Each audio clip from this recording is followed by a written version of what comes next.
Welcome to Unturf Labs. In today's episode, we're going to be exploring the woods behind my house, looking for materials we can put to use in the garden. We want to harvest sustainably and ethically. Nature is starting to wake up.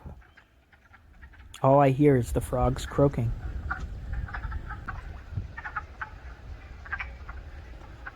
They stop when they hear my footsteps.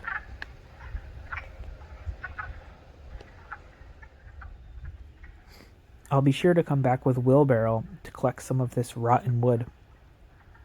This wood is perfect for potting mix. It's similar to peat moss. There's a lot of it here. As you can see, the trees keep falling due to erosion. And I identified a place where I can collect clay. There's a little clay beach over here.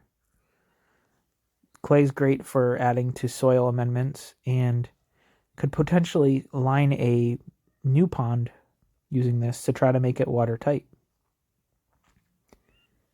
And finally, some teardrops. Thanks for watching. I'll see you on the next episode.